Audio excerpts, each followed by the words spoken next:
नमस्कार मित्रों, history research point में आप सभी का स्वागत करता हूं। बिहार में जो जूनियर टीचर भर्ती आई हुई है उससे संबंधित क्लासें चल रही हैं और यह जो है आपका 8वां लेक्चर वीडियो है। अगर इसके पहले का वीडियो अगर आप लोगों ने नहीं देखा है तो प्लेलिस्ट में जाइएगा। बिहार जूनियर टीचर भर्ती कला वर्ग NCERT बेस के नाम से प्लेलिस्ट बनी हुई है, जाइएगा देखिएगा, ठीक है। और यह पूरा कंप्लीट कोर्स जूनियर टीचर भर्ती का कंप्लीट कोर्स आप लोग कर सकते हैं और इसकी फीस जो है ओनली 599 रुपये है। केवल 599 रुपये में कंप्लीट कोर्स आपको मिलेगा। पूरी NCERT कक्षा 6 से लेकर 8 तक कंप्लीट कराई जाएगी, जिसमें हिस्ट्री भी होगा, ज्योग्राफी भी होगा, पॉलिटिकल साइंस भी होगा। पूरा लेक्चर्स वीडियो मिलेगा, लेक्चर्स वीडियो के नोट्स मिलेंगे, पूरी टेस्ट सीरीज मिलेगी। आपकी धाकड़ बेहतरीन जबरदस्त रामबाण तैयारी कराई जाएगी, ठीक है। और बेहतरीन परिणाम आप लोग को देखने मिलेगा। टेलीग्राम बिल्कुल ज्वाइन करेगा, लिंक डिस्क्रिप्शन में दिया गया है। आइए शुरुआत करते हैं। और हमारा ऑफिशियल व्हाट्सएप नंबर ऊपर दिया है, ऊपर देख लीजिए, दिया है डिस्क्रिप्शन में भी हमारा ऑफिशियल व्हाट्सएप नंबर है, यहाँ पर भी लिख दे रहा हूँ। आप लोग मैसेज करिएगा, पूरी जानकारी आपको मिल जाएगी। और फोन पे, पेटीएम, गूगल पे यही नंबर है, पेमेंट करके स्क्रीनशॉट भेजिएगा। 599 रुपये का आपको कोर्स ज्वाइन करा दिया जाएगा और ये सारे नोट्स आपको मिलेंगे। देखिए 8318397276 ये हमारा ऑफिशियल व्हाट्सएप नंबर है, मैसेज आप कर सकते हैं। आइए शुरुआत करते हैं। खुशहाल गांव एवं समृद्ध शहर, यह कक्षा 6 की हमारे अतीत पुस्तक का पूरी समरी है। देखिए, लोहे के औजार और खेती, इसका मतलब यह है कि लोहे के औजार कब बनाए जाने लगे, कब इसका विकास हुआ, कब मनुष्य ने खेती करना शुरू किया और लोहे के औजार और खेती से क्या संबंध है। मतलब लोहे के औजार का जब लोहे की खोज हुई थी, लोहे से मनुष्य औजार बनाने लगा तो वह खेती में किस तरह से उपयोगी साबित हुआ, उससे खेती की प्रगति कैसे हुई, उससे कृषि की प्रगति कैसे हुई। तो देखिए, उपमहाद्वीप में लोहे का प्रयोग लगभग 3000 साल पहले शुरू हुआ था। मतलब 1000 BC मतलब 3000 साल पहले लोहे का प्रयोग शुरू हुआ था इस उपमहाद्वीप में, मतलब भारतीय उपमहाद्वीप में। महापाषाण कब्रों में लोहे के औजार और हथियार बड़ी संख्या में मिले थे। जो महापाषाण कब्र थे, जैसा कि हमने बताया कि महापाषाण की संस्कृति कहाँ थी। महापाषाण में क्या होता था कि कब्रों को, जब कब्र मनुष्य दफना दिया जाता था तो कब्रों को बड़े बड़े पत्थरों से ढक दिया जाता था और डिजाइन बनाकर ढक दिया जाता था, गोल में ढक दिया जाता था या फिर घेरा करके ढक दिया जाता था, ठीक है। ऐसे करके ढका जाता था बड़े बड़े पत्थरों से, ठीक है। और उसके बाद उस कब्र में खाने पीने वाली चीजें, कुछ दैनिक उपयोग की चीजें, ठीक है, कुछ लोहे के औजार, बर्तन, आभूषण आदि भी डाले जाते थे। तो जो महापाषाण कब्र है उसमें लोहे के औजार मिले हैं, हथियार भी बड़ी संख्या में मिले हैं। जंगलों को साफ करने के लिए कुल्हाड़ियां, जुताई के लिए हलों के फाल का इस्तेमाल शामिल था। तो जंगलों को साफ कैसे उन्होंने किया, जब लोहे की खोज हुई तो कुल्हाड़ियों का प्रयोग होने लगा, जंगलों को साफ करने लगे और जंगलों को साफ करके खेत बनाने लगे। खेत जब बना तो उसकी जुताई करने के लिए हल के फाल का इस्तेमाल हुआ जो लोहे का था। उससे क्या हुआ, कृषि की प्रगति हुई, ठीक है। कृषि उत्पादन बढ़ाने के लिए उठाए गए कुछ कदम, तो कृषि के विकास में नए औजार बने जो लोहे के थे। रोपाई महत्वपूर्ण कदम था और उसके बाद क्या हुआ, धान की रोपाई होने लगी, ठीक है। इसी तरह से सिंचाई के लिए नहरें, तालाब, ठीक है, जलाशय आदि बनाए गए। ये तालाब कैसे बनाया जाएगा बताइए, लोहा रहेगा तो और बढ़िया से उसका तालाब बनाया जाएगा, जलाशय बनाया जाएगा। तो इसे यह हुआ, ये सब सारे कार्य हुए। गांव में कौन रहते थे, तो इस उपमहाद्वीप के दक्षिणी व उत्तरी हिस्से के अधिकांश गांवों में कम से कम 3 तरह के लोग थे दक्षिणी व उत्तरी हिस्से में। तो देखिए, तमिल क्षेत्र में बड़े भूस्वामी जो होते थे उन्हें वेल्लला कहा जाता था, वेल्लला या विल्लाल भी कहा जाता था, वेल्लला भी कहा जाता था, ठीक है। तो बड़े भूस्वामी को वेल्लला या विल्लाल कहा जाता था। साधारण जो हरवार थे उनको क्या कहा जाता, उड़वार। तो हरवार को उड़वार कहते थे, हलवाहों को उड़वार कहते थे, ठीक है। हरवार समझिए, हरवार समझेंगे तो उड़वार आप समझ जाएंगे, तो उड़वार कहा जाता था।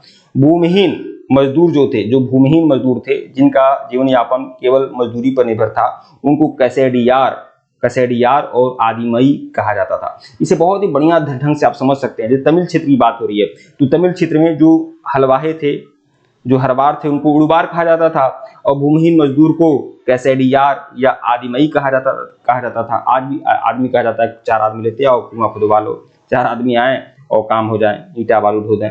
तो ये क्या है, मजदूर ही तो हैं। तो इसी तरह समझ लीजिए तमिल क्षेत्र में कसेडियार और दिमई कहा जाता था भूमिहीन मजदूरों को। ठीक है। अब देश के उत्तरी हिस्से में कैसी व्यवस्था थी, तो देखिए देश के उत्तरी हिस्से में ग्राम भोजक होते थे। ग्राम भोजक मतलब गांव का मुखिया, गांव के मुखिया को ही ग्राम भोजक कहा जाता था। ठीक है। भोज मतलब क्या होता है, राजा का ही पर्यायवाची है भोज। ठीक है। तो मतलब गांव का राजा ग्राम भोजक। ग्राम भोजक गांव का प्रधान व्यक्ति ग्राम भोजक कहलाता था। यह गांव का प्रधान होता था और अक्सर यह एक ही परिवार के लोग होते थे। मतलब एक ही परिवार, आज तो चुनाव होता है और बहुत पहले क्या होता था, एक ही परिवार के लोग ही ग्राम भोज होते थे, मतलब प्रधान होते थे। एक ही परिवार के लोग इस पद पर कई पीढ़ियों तक रहते थे। यह एक अनुवांशिक पद था और गांव का बड़ा भूस्वामी होता था। यह गांव का क्या होता था, बड़ा भूस्वामी होता था। अपनी जमीन पर दास मजदूर से काम लेता था और अपनी जमीन पर क्या करता था, दासों से मजदूरों से काम लेता था। इसके पास बहुत अथाह संपत्ति होती थी, भूस्वामी होता था। यह गांव में कर भी वसूलता था और राजा को देता था। देखिए अब राजा के पास कर कैसे पहुंचता था, डायरेक्ट ऐसा थोड़ी है कि डायरेक्ट राजा कर लेने के लिए बैठा है, कोई बात नहीं। छोटे छोटे गांव में कुछ ग्राम भोजक होते थे, गांव के मुखिया होते थे, प्रधान होते थे, वह कर वसूलते थे और वह राजा को देते थे। यह कभी कभी न्यायाधीश और पुलिस का भी काम करता था, मतलब न्याय करने का भी कार्य इसी का था। गांव में छोटे बड़े जो भी कांड होते थे उसका निपटारा भी यही करता था। अब देख ग्राम भोजक के बारे में तो आप लोगों ने जान लिया, गांव के मुखिया के बारे में। अब स्वतंत्र कृषक क्या होते थे, स्वतंत्र कृषक ग्राम भोजकों के अलावा अन्य स्वतंत्र कृषक भी थे जिन्हें गृहपति कहते थे। इनमें ज्यादातर छोटे किसान ही होते थे। ठीक है। ग्राम भोजकों के अलावा अन्य स्वतंत्र कृषक भी होते थे जिन्हें गृहपति कहा जाता था। इनमें ज्यादातर क्या होते थे, छोटे किसान ही होते थे। यह स्वतंत्र कृषक थे, मतलब यह ग्राम भोजक की भूमि पर नहीं काम करते थे, इनका अपनी जमीन होती थी। ठीक है। यह स्वतंत्र कृषक होते थे और जो स्वतंत्र कृषक होते थे उनका नाम क्या था, गृहपति। दास या कर्मकार के बारे में आप लोगों को बताया हूं। इनके पास स्वयं की जमीन नहीं होती थी और ये दूसरों की जमीन पर काम करते थे। जैसे लुहार हुए, कुम्हार हुए, बढ़ई हुए, बुनकर हुए, शिल्पकार हुए, या क्या थे, यह दास थे। अब हम संगम साहित्य के बारे में पढ़ेंगे। संगम साहित्य जो है तमिल साहित्य। ठीक है। तमिल में कुछ साहित्य लिखी गई और कई हजार सालों पहले, तो उसे संगम साहित्य कहा गया। ठीक है। तो तमिल की प्राचीन रचनाओं को ही संगम साहित्य कहते हैं। इनकी रचना 2300 साल पहले की गई। संगम साहित्य इसलिए कहा जाता है क्योंकि मदुरै के कवियों के सम्मेलन में इसका संकलन किया गया। ये जो संगम साहित्य क्यों कहा जाता है, संगम का मतलब क्या होता है, सम्मेलन, मिलन। तो मदुरै में, जो तमिलनाडु में एक जगह है मदुरै, ठीक है, ऐतिहासिक प्राचीन नगर है, तो वहां पर कवियों, जो तमिल कवि थे, उनका सम्मेलन हुआ। ठीक है। उस सम्मेलन में इन साहित्यों को लिखा गया। ठीक है। आहत सिक्के क्या हैं, यहां पर आहत सिक्के लिखा गया है, आहत सिक्के। अच्छा, आहत का मतलब क्या होता है, आहत का मतलब आप जानते हैं घाव। आज कहा जाता है ना कि मैं उस व्यक्ति की बातों से बहुत ही आहत हूं।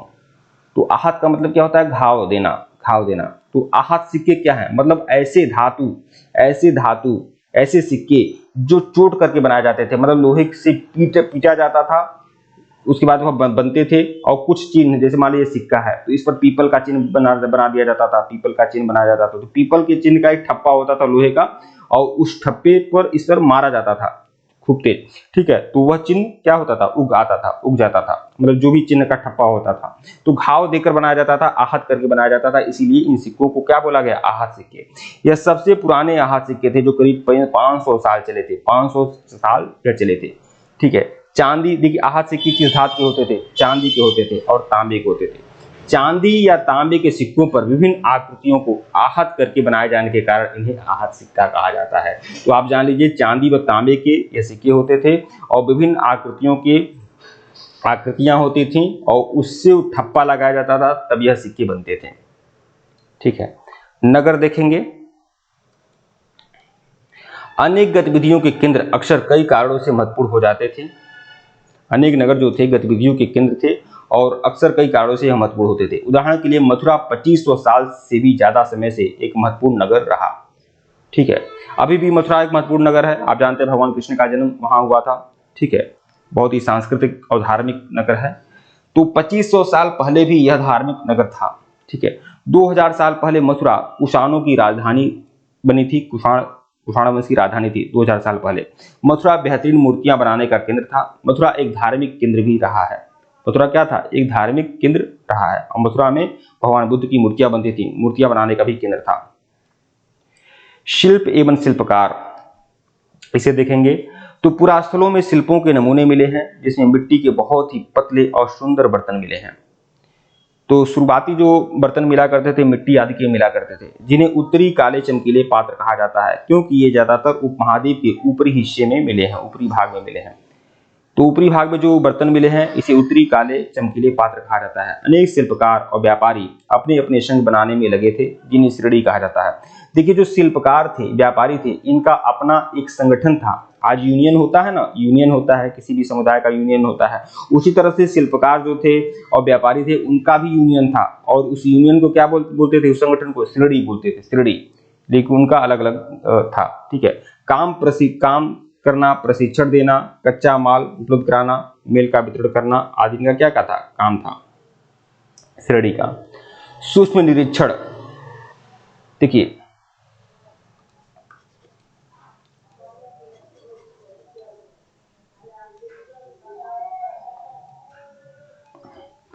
सूक्ष्म निरीक्षण, तो देखिए अरिकामेडु, पुदुचेरी में एक जगह है अरिकामेडु। अरिकामेडु पुदुचेरी में है अरिकामेडु। ठीक है। 2200 से 1900 साल पहले यह क्या था? अरिकामेडु। अरिकामेडु जो है आपका बंदरगाह था। आज पांडिचेरी में बंदरगाह है। पांडिचेरी समुद्र के किनारे ही तो है, तो वहां पर बंदरगाह है। तो वहीं अरिकामेडु था, वह पांडिचेरी में था। 2200 से 1900 साल पहले यहाँ एक पत्तन था। पत्तन मतलब बंदरगाह। यहाँ दूर दूर से आए जहाजों से सामान उतारे और चढ़ाए जाते थे। इस स्थान से भूमध्य सागरीय एफोरा जैसा पात्र मिला है। भूमध्य सागरीय एफोरा जैसा पात्र मिला है। एफोरा, ठीक, एफोरा जैसा पात्र है। जैसे मान लीजिए ऐसे पात्र है, कड़ाही है, समझिए ऐसे करके है, एफोरा जैसा पात्र मिलता है। उस पात्र में क्या रखा जाता था? उस पात्र में तेल रखा जाता था या शराब जैसे तरल पदार्थ रखे जाते थे। जो तरल पदार्थ होते थे, तेल या शराब, वो इस पात्र में रखे जाते थे। और आमतौर पर यह रोमन साम्राज्य में यह पात्र प्रचलन में था, एफोरा। ठीक है। और भूमध्य सागरीय यह आपका ये है, मतलब रोमन साम्राज्य में यह पात्र होता था। लेकिन वह पात्र पांडिचेरी में क्या कर रहा था, अरिकामेडु में क्या कर रहा था? तो मतलब यही है, मतलब आदान प्रदान होता था, आयात निर्यात होता था, तो उसके साक्ष्य यहाँ से मिलते हैं। ठीक है मित्रों, वीडियो को लाइक और चैनल को सब्सक्राइब करेगा, टेलीग्राम को बिल्कुल ज्वाइन करेगा, लिंक डिस्क्रिप्शन में दिया गया है। और यह कोर्स ज्वाइन कर सकते हैं, 599 रुपये का कोर्स है। ऊपर हमारा ऑफिशियल व्हाट्सएप नंबर दिया गया है, मैसेज कर सकते हैं। धन्यवाद आप लोग को।